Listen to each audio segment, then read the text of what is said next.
Mumbai Jama Masjid trust के घोटालों और बड़ा कब्रिस्तान के कब्र बेचने के कारोबार पर पत्रकार इकबाल ममदानी का इंटरव्यू।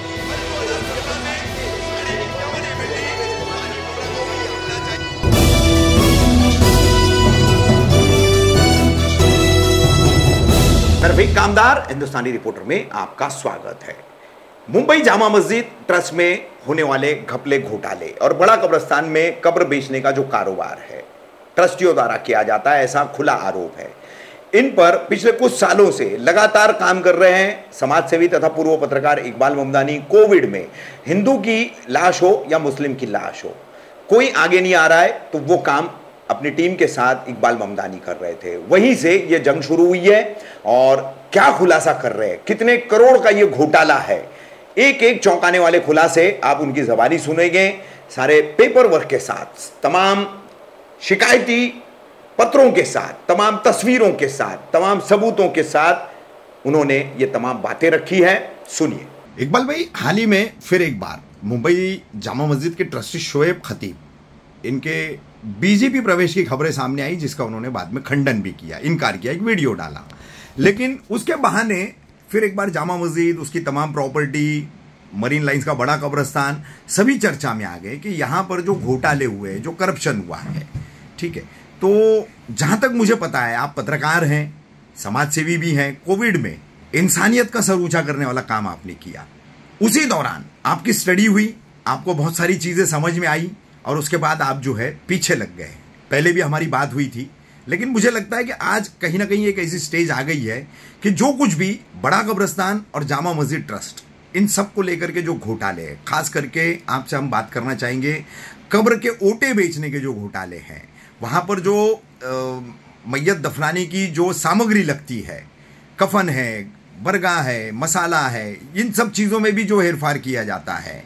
तो कुछ रसीदें होती है, एम्बुलेंस वगैरह की है, कब तदफीन की एक पावती बनती है, इनमें भी कई सारे घोटाले हैं। तो मैंने पूरा सवाल एक साथ मेरा कर लिया हूं आपसे, और मैं सब लोगों तक जो है आज ये बड़ा कब्रिस्तान में ओटे बेचने का, कब्र बेचने का घोटाला, अल्लामा इकबाल ने जो शिकवा जवाब शिकवा में पूरी कौम को कहा कि ये कब्र भी बेचते तो कम न करते, तो उसी तरह का ये मामला है उम्मत और मुस्लिमों के लिए। क्या पूरी जानकारी है इकबाल भाई? तमाम लोग जो है ना जानना चाह रहे, भले लोग अपने आप को जो है व्यक्त नहीं करते, लेकिन क्या हो रहा है? आखिरत का घर संवारने के लिए जमातें घूमती है, उलमाए दीन चिल्लाते हैं, और उस आखिरत के घर को बेच करके किस तरह का ये घोटाला किया जा रहा है।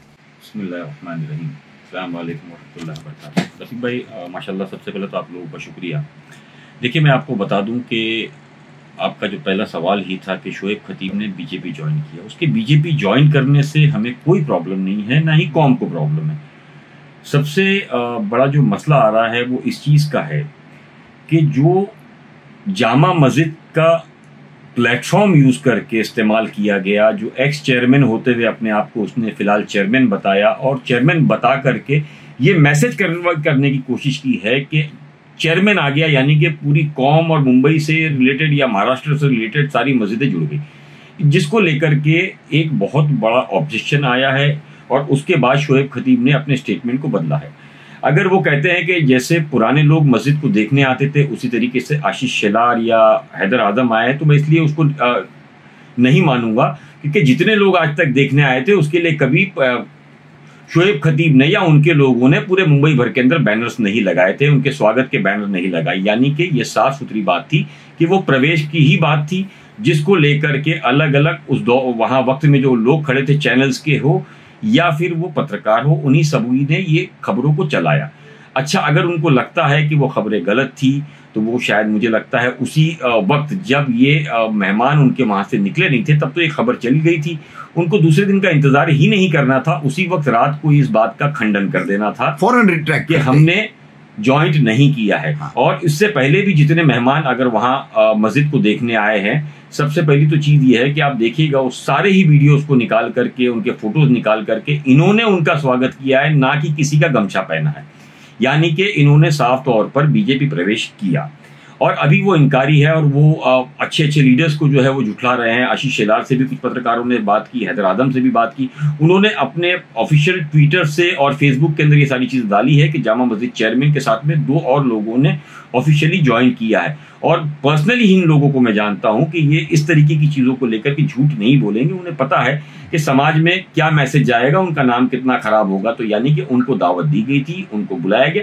और मैं अभी भी आपको बता दूं कि ये जब सारा हंगामा हुआ है, जो मेरी जानकारी उस हिसाब से शोएब खतीब और उनके लोग अभी भी इनके टच में है और कई चीज़ों को लेकर के इनकी बातचीत चल रही है कि किस तरीके से काम करना है। क्या वजह है इसके पीछे? देखिए, इसकी सबसे बड़ी वजह यह है कि पॉलिटिकल जो पावर ये दिखाने की कोशिश कर रहे हैं, वो इसलिए दिखाने की कोशिश कर रहे हैं, वो ये बता रहे हैं कि जब तक पॉलिटिकल लोग हमारे साथ जुड़े हैं तो पुलिस डिपार्टमेंट से या बीएमसी डिपार्टमेंट के अंदर ये बताया जा सके कि देखिए हमारे साथ ऐसे ऐसे पावरफुल लोग हैं। और जो भी अधिकारी वहां पहुंचते हैं उनके सामने ये कौम की गुहार लगाते हैं कि कौम का काम है, मस्जिद का काम है, जबकि ऐसा कुछ भी नहीं है। बेचारी कौम को या मस्जिद को पता ही नहीं होता है कि इतना बड़ा करप्शन ये लोग कई लाखों और करोड़ों में कर रहे हैं। ये अल्लाह रसूल को और कौम को बेचते हैं, ये बेचने वाले लोग हैं। आज अगर देखें तो जिनके लाइफस्टाइल पूरी जिंदगी के अंदर कुछ और थे, हाल फिलहाल में कुछ और है। अगर आप इंक्वायरी में जाओगे तो पता लगेगा कई लाखों करोड़ों के अंदर इन्होंने प्रॉपर्टीज बनाई है। वो पैसे कहां से आए, इनके से कौन से बिजनेस है?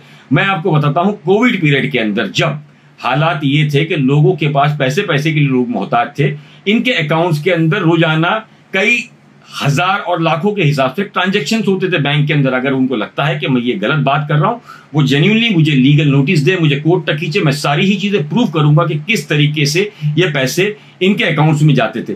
उस वक्त ये अकाउंट में जो पैसे आए हैं, अगर वो कहते हैं कि जामा मस्जिद के पैसे थे तो इनके अकाउंट में कैसे आए? दूसरी बात कि अगर जामा मस्जिद के अकाउंट में कई डोनर्स भी ऐसे रहे हैं जिन्होंने पैसा दिया है उस वक्त, तो वो पैसे ब्लैक में वो क्यों लेते थे? जामा मस्जिद की ऑडिट रिपोर्ट में वो लाखों करोड़ों का हिसाब क्यों नहीं आया? तीसरी बड़ी चीज है, जब कोविड शुरू हुआ था तो कोविड के अंदर ये कहा गया था वो कौम की खिदमत के लिए काम कर रहे हैं, हमारे जैसे जो लोग थे उन्होंने उनका साथ दिया, अपनी जिंदगियां दांव पे लगाई और हमने काम करना शुरू किया। बाद में कुछ महीनों के बाद हमको समझ में आया कि कोविड के नाम पे जो हम काम कर रहे हैं हिंदू और मुसलमान का, उसकी तो वो कीमत जो है अलग से अलग अलग जगह से वसूल कर रहे हैं। कई लोगों से हमारी बातचीत हुई, कई लोगों ने हमसे बोला कि यार हमने ये डोनेट किया, किसी ने कहा हमने इतने लाख रुपए दिए, लेकिन उनका कहना है कि जान दो हमने अल्लाह के नाम पे दिया है, हमको खुलकर सामने नहीं आना है, छोड़ दो, जैसे अमल करेंगे भुगतेंगे। लेकिन ये हिसाब मस्जिद के अकाउंट में क्यों नहीं आया? सबसे पहली चीज है कि अगर जामा मस्जिद ऑफ मुंबई ट्रस्ट खर्च कर रही है तो वो ऑफिशियल पैसे लेती, ऑफिशियल पैसे से अगर वो खर्च दिखाती, ये सारा ही रिकॉर्ड ऑडिट के अंदर क्यों नहीं है अब तक? जब जामा मस्जिद के अंदर दफनाने की बात आ रही थी तो उस वक्त कई ऐसे लोगों की शिकायत है कि जिन्होंने हजारों रुपये एक एक दिन के अंदर अपने करीबी को दफनाने के लिए दिए गए हैं, गुसल के नाम पे पैसे लिए गए हैं, एम्बुलेंसेस के नाम पे पैसे लिए गए हैं, साथ ही जो कब्रें ओटे जो होते हैं उनको लेकर अलग पैसे लिया गया है। ये पैसे जिन जिन लोगों के नाम पे लिए गए हैं उन तक भी नहीं पहुंचे। दूसरा, अब जो आपने कहा कि कब्रें बेचने का मामला, तो कब्रें बेचने में आप एक साफ सुथरी चीज समझ लीजिए, जो 7.5 एकड़ की जमीन है जिसको आज से तकरीबन 200 साल पहले रोगे फैमिली में नाखुदा मोहम्मद अली रोगे साहब ने जो कौम के लिए डोनेट किया था, तो उनका एक विजन था कि आने वाले दिनों के अंदर जो मेरी कौम है उसको ये काम आएगा। उसके अंदर कुछ सेक्शंस अलग अलग बनाए गए थे, जिसके अंदर एक सेक्शन लावारिस का है। हम आज भी कई पूरे मुंबई पुलिस की और रेलवे पुलिस की जो है लावारिस बॉडीज का काम करते हैं, जिसमें हिंदू, मुस्लिम, क्रिश्चियन हर धर्म की जो बॉडीज है वो आती है। हम जब मुस्लिम लावारिस बॉडीज कब्रिस्तान में ले जाते हैं तो वहाँ एक सेक्शन है जिसे लावारिस सेक्शन किया जाता है। ये बहुत साल पहले बनाया गया था लावारिसों के लिए, जब बॉडीज कम आती थी, लेकिन अब बॉडीज काफी ज्यादा आने लगी है। तो क्या करते हैं, एक ही कब्र के अंदर 3 बॉडी, 4 बॉडी, 2 बॉडी, इस तरह की भी बॉडीज को जो है एक ही कब्रों में डाल करके उसको बंद कर दिया जाता है। तकरीबन 8,500 से 9,000 कब्रें हैं वहां इस पूरे 7.5 एकड़ के अंदर, जिसके अंदर ऑफिस, मस्जिद और सारी चीजें। इसके अंदर तकरीबन 4,500 या 4,000 के आसपास कब्रें जो है वो अभी मालदार लोगों को उन्होंने उनके नाम पर ओटे, जिसको ओटा इसको कहा जाता है, जिसको कब्रों के वो मालिक बन गए अपने एक तरीके से, टेक्निकली वो ये बताने की कोशिश करते हैं कि हमने पीछे लिखा के लिया है कि जब हमको जरूरत लगेगी वो हम उसे का यूज कर सकते हैं। सबसे पहला सवाल तो ये है कि 8,500 में अगर आधे से ज्यादा कवरेज बिक चुकी है, लावारिस बॉडीज अभी बढ़ गई है, उसके अंदर आप एक जगह पर 3-3, 4-4 बॉडीज डालते हो, तो अगर ये सारी ही कवरेज जिस तरीके से हाई कोर्ट का ऑर्डर है और सुप्रीम कोर्ट ने भी एक जजमेंट में कहा है कि नो रिजर्वेशन इन रिजर्वेशन, कि अगर कोई चीज रिजर्व है उसमें रिजर्व नहीं हो सकती है। ये सबसे बड़ा सवाल मेरा ये है कि ये तख्तियां आप क्यों नहीं निकालते हो? अगर आपको लगता है कि ये ओटे आपके पहले के ट्रस्टियों ने दिया है या उनकी गलती है, चलिए हम मान लेते हैं कि उन्होंने गलत किया, आप तो समझदार है, आप उसके बाद क्यों नहीं निकालते हो? आज से 2 साल पहले इसी तरीके का एक मामला मुंबई पुलिस के पास गया था जिसमें एफआईआर रजिस्टर्ड हुई, उसमें एक आदमी की अरेस्ट हुई, एक को जो है एबीए मिला। इस पूरे मामले को अगर पढ़ोगे उसमें भी ऑब्जर्वेशन हाईकोर्ट ने दिया है कि ओटे जो है उसे जो नाम तख्तियों के लगे हैं उसे हटा देना चाहिए। उससे एक चीज समझ में आती है कि कोई ना कोई बड़ा घोटाला है। और उस दौर के अंदर कई ऐसे तख्तियों के नाम उठा के इसलिए फेंक दिए गए थे कि वो उनके पुराने चेयरमैन ने पैसे खा करके लगाए थे, लेकिन कुछ दौर के बाद फिर वो नाम लग गए। क्यों लगे? जब अगर वो चोरी के पैसे थे या इलीगल थे तो वो नाम तो लगने ही नहीं चाहिए थे। तो अगर ऑफ द रिकॉर्ड चीजें समझेंगे तो कई ऐसे लोगों का मानना है कि सेटलमेंट हुआ है। और अगर आप देखेंगे इस पूरे कांड के अंदर तो आपको एक चीज समझ में आएगा कि इस पूरे कब्रिस्तान के अंदर जिस तरीके से, ये मैं आपको बता दूं, फर्जी पावती जो है ये बनकर के इस तरह के केसेस हुए थे। देखिए ये जो केसेस है ये फर्जी पावती के है जो पुलिस के पास और इनके पास सारी चीजें पड़ी हुई है, ठीक है, जिसके अंदर इन्वेस्टिगेशंस अभी तक अधूरी है। इससे पहले भी एक बार जो है प्रेजेंट जो चेयरमैन है नजीर तुंगेकर, उनके खिलाफ, एक्स चेयरमैन शोएब खतीब के अलावा कई ऐसे परवेज सरकारें ऐसे लोगों के खिलाफ, वहीं जो मैनेजर है जिसको नाजिर कहते हैं उसने लिखित रूप से मुंबई क्राइम ब्रांच और पुलिस स्टेशन के अंदर ये चीजें बताई थी कि फर्जी सिग्नेचर के साथ में कुछ रिसिप्ट उसको मिली है जिसकी इंक्वायरी की जाए, तब उसे मारने की और धमकाने की कोशिश की गई थी। वो भी बाकायदा राइटिंग में लेटर मुंबई पुलिस को दिया गया था। उससे पहला और एक केस सामने आया था कब्र बेचने का, तब भी यही सारे लोग मौजूद थे।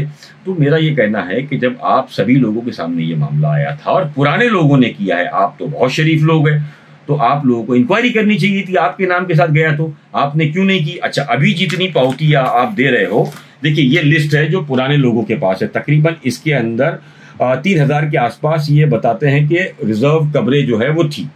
अगर ये जो पावतियां ये दे रहे हैं, ये पावती को इनको मिला के देखेंगे तो इसके फॉर्म नंबर के अंदर नाम अलग है, इसके फॉर्म नंबर में नाम अलग है। साथ ही साथ सबसे बड़ा मसला ये है कि हमारे पास कुछ ऐसी भी चीजें आई है कि व्हाइटनर लगा के आपने चेंज किया है सारी चीजें। अच्छा, व्हाइटनर लगाने का मतलब है आपने उसके अंदर कुछ ना कुछ तब्दीली लाई है।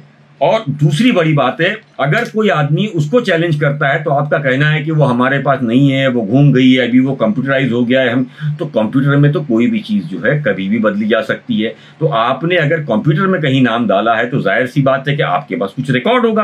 तो जब हम इन सारी चीजों को चैलेंज कर रहे हैं कि ये माल बेचा जा रहा है, ये कब्रें बिकी है और एक एक कब्रें जो है वो लाखों रुपए में बिकी है, कई 100 करोड़ का मामला है ये जामा मस्जिद की प्रॉपर्टी का, तो आप इन चीजों की सफाई क्यों नहीं देते हैं? अच्छा, ये कंप्लेंट हमने वक्फ बोर्ड से लेकर के उनके चेयरमैन तक दी है, उनके सीईओ को दी है, सब ने ये कहा है कि हाँ हाँ जरूर एक्शन लेंगे, जरूर करेंगे। डॉक्टर वजाहत मिर्जा से हमारी काफी हुज्जत हो गई है, उनको ये सारे करप्शन की चीजें हमने बताई थी, उसके बावजूद भी 2 बार वो जामा मस्जिद के अंदर विजिट करने पहुंचे। जब आपको एक चीज पता थी कि एक आदमी चोर है या उस पर चोरी का एलिगेशन लगाए तो आपको नहीं आना चाहिए था। तब भी हमने जब सवाल किया तो उन्होंने कहा कि नहीं, हम इंक्वायरी करते हैं, हम देखते हैं, सॉरी हम पॉलिटिकल आदमी हैं। भाई पॉलिटिकल आदमी आपका होना अलग चीज है, लेकिन एक जानकारी जब आपके पास पहले से है तो आपको वहां विजिट नहीं करना चाहिए। दूसरी बड़ी बात है, पिछले कुछ महीनों से हम लगातार उन्होंने अपने पाले से गेंद निकाली है और जो नए सीईओ आई है मिस्टर मोइनुद्दीन तहसीलदार, उनके पाले में डाल दिए। अब जब मोइनुद्दीन तहसीलदार से मिलने जाते तो वो टेक्निकली ऐसा गोल गोल हमको सिखाते हैं जैसे मतलब वो गांव से आए हैं बंबई के अंदर, हम बंबई के अंदर जो है ना, मतलब इतने साल हमने सिर्फ झाड़ू लगा लगा करके काम किया है। मोइनुद्दीन तहसीलदार ये मानते हैं कि उनसे बड़ा टेक्निकल समझदार दुनिया में कोई है नहीं। ठीक है। दूसरी बड़ी बात, जब भी जाओ इन 3 सालों के अंदर, ये 3 साल से हम लगातार ये आपके सामने जो डॉक्यूमेंट्स रखे हुए हैं, ये जो आप कंप्लेंट्स में देखिए, ये फाइनल कंप्लेंट्स है जो एविडेंस के साथ दी गई है, और ये सिर्फ 40% अभी तक कंप्लेंट जो है हमने दी है, 60% कंप्लेंट्स हमने नहीं दी है। जब हमने काफी प्रेशर बनाया उनके ऊपर तो उनका पहला ये जवाब था कि मुझे अब तक आपकी कंप्लेंट्स के बारे में डिटेल्स नहीं मिली है। तब हमने ये 2 सेट्स इनके जेरोक्स कराए, तकरीबन हज़ारों रुपये हमने खर्च किए, वो जेरोक्स हमने ऑफिस तक पहुंचाई, उसकी भी राइटिंग में हमने लिया है कि हमने आपको 2 सेट दिया है। फिर हम मिलने के लिए मंत्रालय उनके पास पहुंचे, तब उन्होंने कहा कि अभी तक मेरे पास पेपर नहीं आया, एक काम करिए वापस बना के दीजिए। तब हमारी जब थोड़ी सी बहस हो गई तो उन्होंने कहा कि फ्रंट पेज दीजिए। हमने फिर फ्रंट पेज का जो है वो सिनॉप्सिस के साथ में पूरा सेट बंच बना करके उनके हाथ में दिया। फिर 10 दिन के बाद मिलने पहुंचे, तब उन्होंने कहा कि मेरे पास पहुंचा नहीं है, आपने सारी चीजें दी है ठीक है, लेकिन एक प्रॉब्लम है। एक प्रॉब्लम क्या है? तो उन्होंने कहा कि जो फॉर्मेट होता है उस फॉर्मेट के हिसाब से आपने नहीं बनाया है। ठीक है, चलिए आपको फॉर्मेट के हिसाब से नहीं बनाया, आपको आए हुए 5 महीने हो गए, क्या आपने इन सारी ही चीजों को ला करके कभी ये कोशिश की कि हमको एक लेटर डाले कि ये फॉर्मेट में नहीं है इसलिए हम एक्शन नहीं लेते हैं? उनका कहना है कि किस सेक्शन में कार्रवाई होगी, कैसे कार्रवाई होगी, ये सारा फॉर्मेट में बना करके हमको समझाइए। जब हमको आपको समझाना है कि किस कानून में और किस तरीके से काम करना है, तो मुझे लगता है कि उस सीट पे आपको रहने की कोई जरूरत नहीं है, आपको हट जाना चाहिए।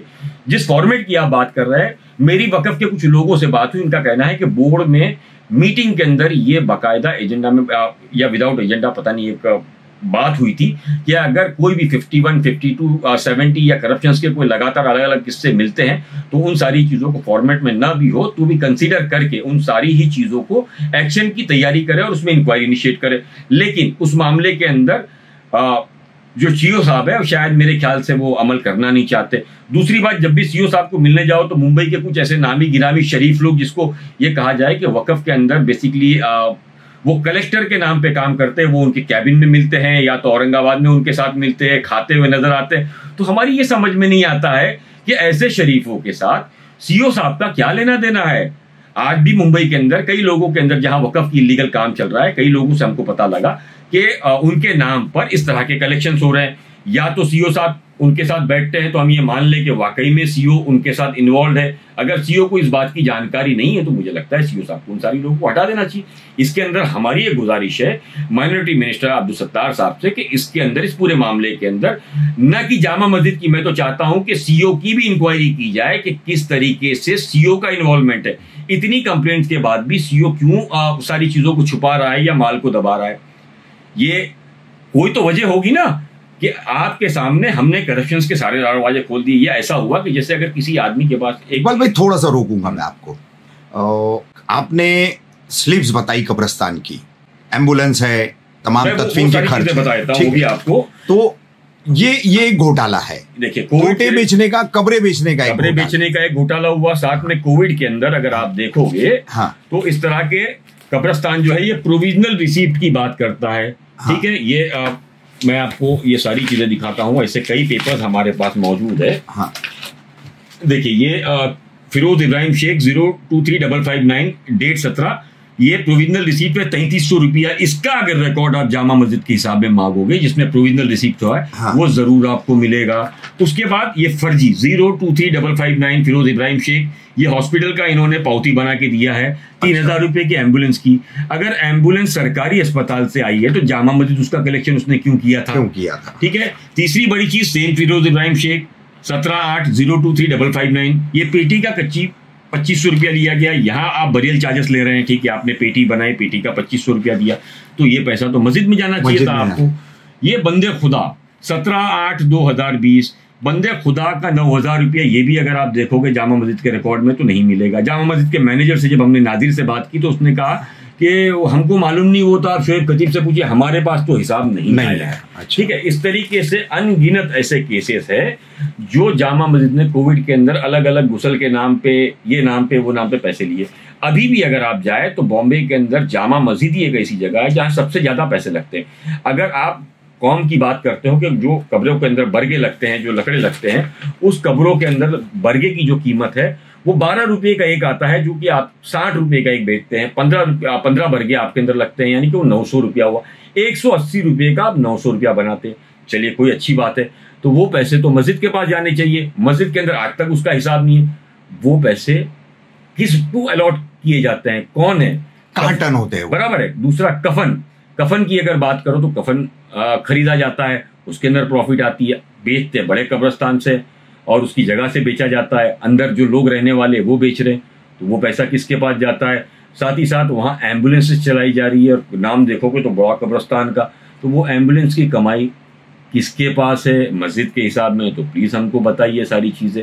हम तो जो सवाल कर रहे हैं उनका जवाब तो दीजिए। आप जो सवाल करता है उस पर आप ये बोलते हो कि नहीं वो आरटीआई एक्टिविस्ट है, वो तो पैसों के लिए कर रहा है, हमने तो कई बार उसको पैसे दिए हैं, हमने लाखों रुपये उसको दिए। अरे भाई, आपने लाखों रुपये देने का मतलब है कि आप ये एक्सेप्ट कर रहे हैं कि आप चोर हो, तभी तो आप किसी को अपनी चोरी छुपाने के लिए पैसे दे रहे हो। और अगर आपने किसी को अपने लाखों रुपए चोरी छुपाने के लिए दिए हैं तो वो आपकी प्रॉपर्टी तो है ही नहीं, वो अल्लाह के घर का पैसा है। तो आप ये भी तो बताइए कि फला जिसको दिया है, चले मैं अगर कंप्लेंट कर रहा हूं मुझे दिया है तो कितने लाख आपने दिए है, और कब दिए और कब दिए है वो प्रूफ करिए। वो पैसा तो मस्जिद का है। अगर हजरत उमर फारूक रदी अल्लाह तआला अन्हु से यह सवाल हो सकता है कि कुर्ते का कपड़ा पूरा कैसे हुआ, तो क्या हम उससे बड़े? नहीं। हम ये चाहते हैं कि आप चोरी कर चुके हो, ये तो मानते हो कि आपने लाखों रुपया दिया है। अगर आपने दिया है तो प्लीज आप ये बताइए कि हमको क्यों दिया, क्या वजह से दिया और कितने पैसे कब और क्यों दिए।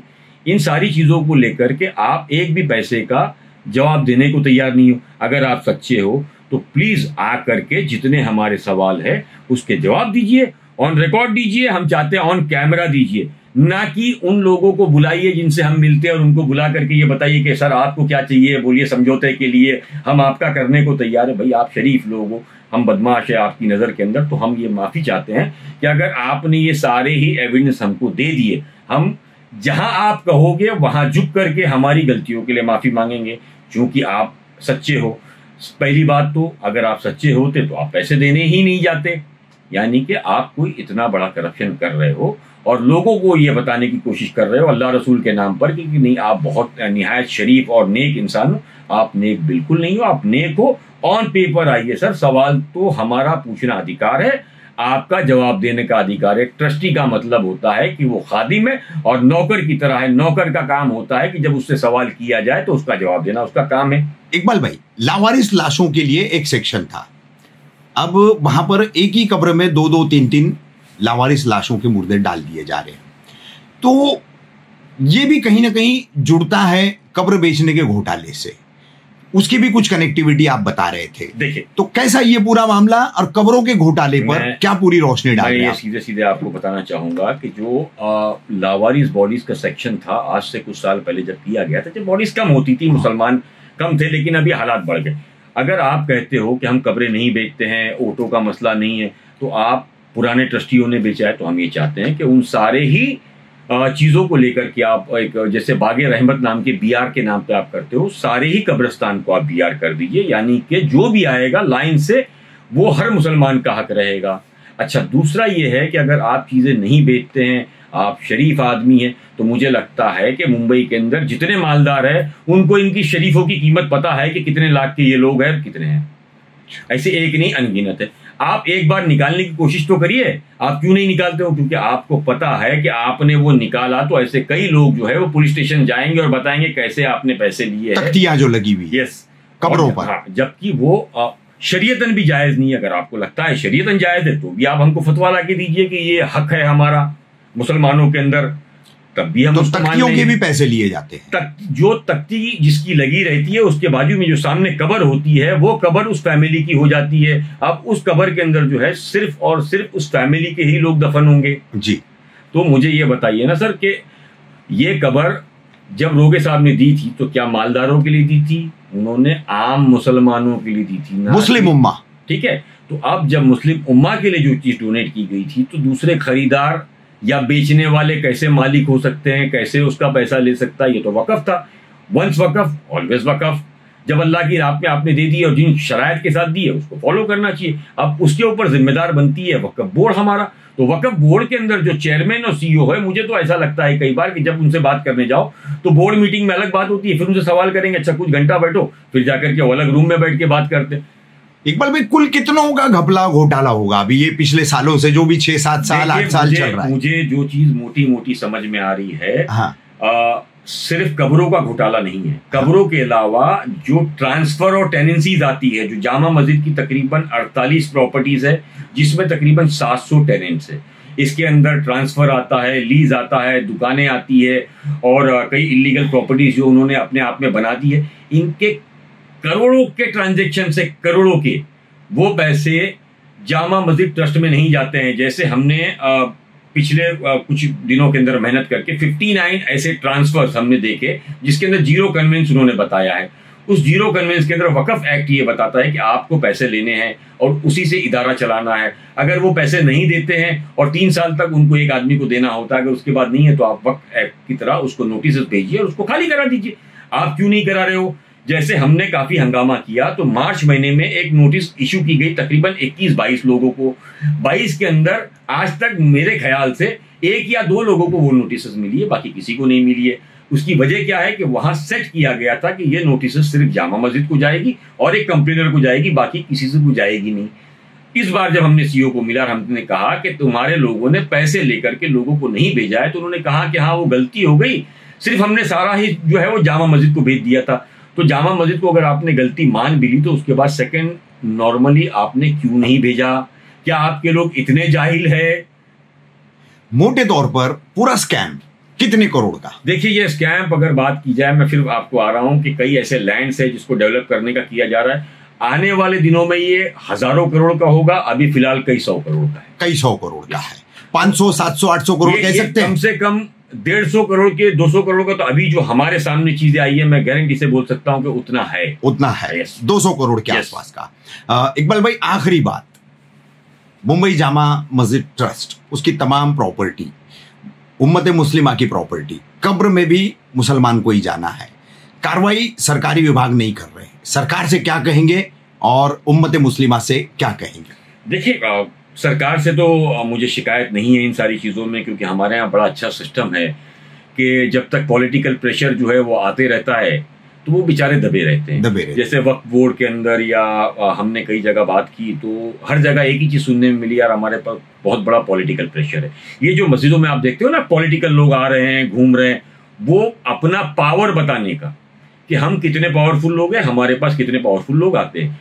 लेकिन शिकायत मुझे उन पॉलिटिशियन से है, उन मुसलमान मालदारों से है जो जिम्मेदार है। और ये आप ध्यान रखिए, जो लीडर्स मुसलमान है उसको अल्लाह के घर पकड़ है, आप कहीं नहीं जाओगे। जिस तरीके से आप बचाने की कोशिश कर रहे हो, कई ऐसे बिल्डर्स हैं जो ये इसलिए चेयरमैन को या एक चेयरमैन को रखना चाह रहे हैं ताकि आने वाले दिनों के अंदर किस तरीके से वो प्रॉपर्टी को डेवलप किया जाए।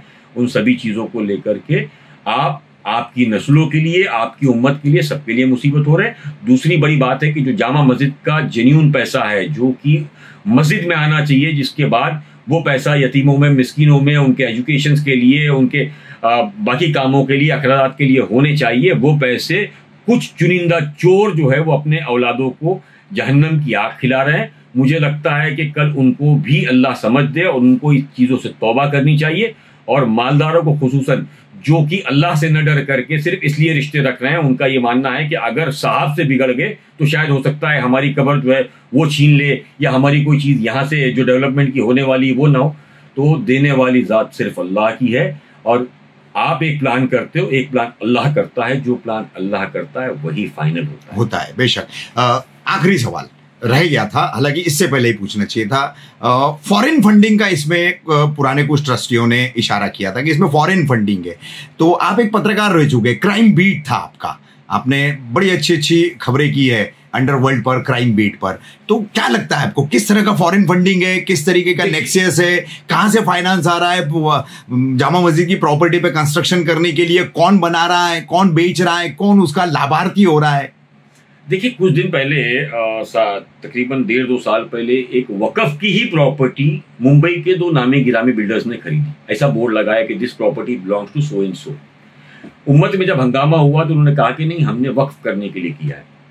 अब उसकी कीमत जो बातें सुनने में आ रही है, तकरीबन जिस फैमिली से खरीदा गया है वो 1,25,00,000 रुपया या 1,35,00,000 में खरीदा गया, जिसमें से उस वक्त जो हमारी जानकारी है तकरीबन 25 लाख रुपया जो है वाइट दिया गया है, बाकी पैसा जो है वो ब्लैक में दिया गया है।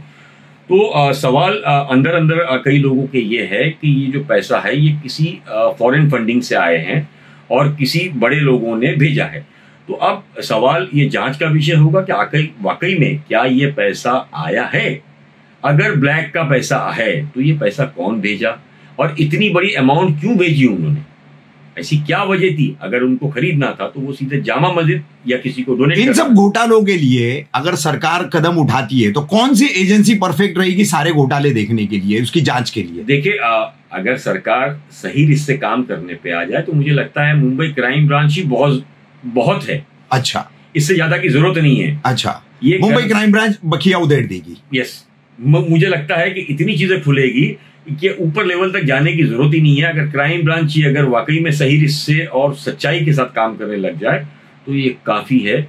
बाकी किसी SIT वगैरह की मुझे नहीं लगता है जरूरत है, क्योंकि क्राइम ब्रांच के सामने ही इतनी परतें खुलनी शुरू हो जाएगी कि शायद समझ आ जाएगा कि कितने बड़े करप्शन के अंदर इन्वॉल्व है।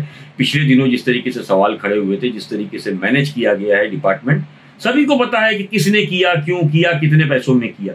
तो सबसे बड़ा मसला यह है कि जो इंक्वायरी करे, जो जांच करे, वो मैनेज ना हो और सच जो है वो सामने।